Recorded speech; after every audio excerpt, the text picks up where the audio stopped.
গেল ৮ মাস ধরে চলছে হামাস-ইসরায়েল যুদ্ধ। এ যুদ্ধ শেষ হওয়ার কোনো লক্ষণও নেই।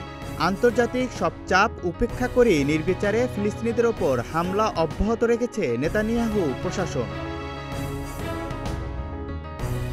বৃহস্পতিবারও গাজা উপত্যকায় ইসরায়েলি হামলায় অন্তত ৪৭ ফিলিস্তিনি নিহত হয়েছেন, আহত হয়েছে আরও ৫২ জন। ২৮ জুন আল জাজিরার প্রতিবেদনে বলা হয়, বুরেজ শরণার্থী শিবিরে ইসরায়েলি বিমান হামলায় নিহত হয়েছে ৩ চিকিৎসক।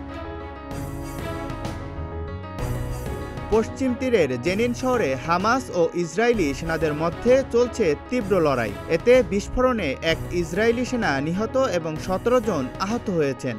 ২৬ জুন আল জাজিরার প্রতিবেদনে বলা হয়, জেনিন শহরে বিভিন্ন এলাকায় তীব্র সংঘর্ষ চলছে।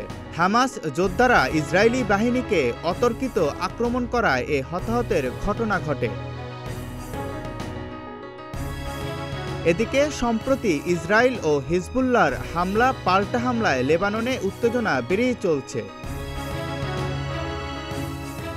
হিজবুল্লাহকে দমনে লেবাননে সর্বাত্মক হামলা করার ঘোষণা দিয়েছে ইসরায়েলের প্রধানমন্ত্রী বেনিয়ামিন নেতানিয়াহু। হিজবুল্লাহ আইডিএফের হামলার শিকার হলে বিশ্বের মানচিত্র থেকে মুছে যাবে ইসরায়েল, এমন হুমকি দিয়েছে সংগঠনটির প্রধান হাসান নাসরুল্লাহ। এমন প্রেক্ষাপটে মধ্যপ্রাচ্যের নিরাপত্তা বিশ্লেষকরা বলছেন, বর্তমানে ইসরায়েল ও হিজবুল্লাহ তৃতীয় লড়াইয়ের মুখোমুখি। আর সত্যিই যদি যুদ্ধ শুরু হয়, তাহলে সামরিক দিক থেকে তার ফলাফল কী হবে, এ নিয়েও চলছে নানা সমীকরণ। তারা আরও বলছেন, ২০০৬ সালের পর থেকেই লেবাননের সঙ্গে যুদ্ধের পরিকল্পনা করে আসছে ইসরায়েল। আর এদিক থেকে থেমে নেই হিজবুল্লাহ। দীর্ঘদিন ধরে যুদ্ধের প্রস্তুতি নিচ্ছে সংগঠনটি।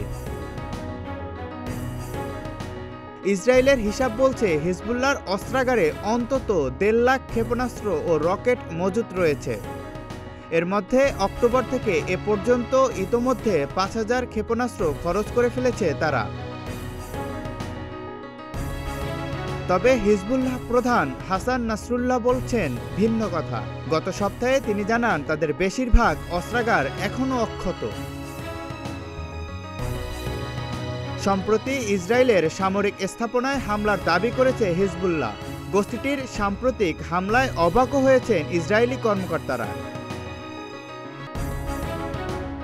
বিপুল পরিমাণ অস্ত্র ছাড়াও হিজবুল্লাহর রয়েছে একদল প্রশিক্ষিত সেনাদল। ইসরায়েলের সঙ্গে যুদ্ধ বাঁধলে প্রায় ৪০ থেকে ৫০,০০০ যোদ্ধা মোতায়েনের সক্ষমতা রয়েছে হিজবুল্লাহর। তবে হাসান নাসরুল্লাহ সম্প্রতি জানিয়েছেন, এ সংখ্যা ১ লাখেরও বেশি। এদিকে বিশ্বের অত্যাধুনিক সব সমরাস্ত্র রয়েছে ইসরায়েলের কাছে। আর ইসরায়েলের অন্যতম মিত্র সামরিক পরাশক্তি যুক্তরাষ্ট্র। বিশ্লেষকরা বলছেন, যদি ইসরায়েল ও হিজবুল্লাহর মধ্যে একটি সর্বাত্মক যুদ্ধ শুরু হয়, তাহলে উভয় পক্ষের জন্য সেটা বড় বিপর্যয় ডেকে আনবে। ডেস্ক রিপোর্ট, প্রতিদিনের বাংলাদেশ।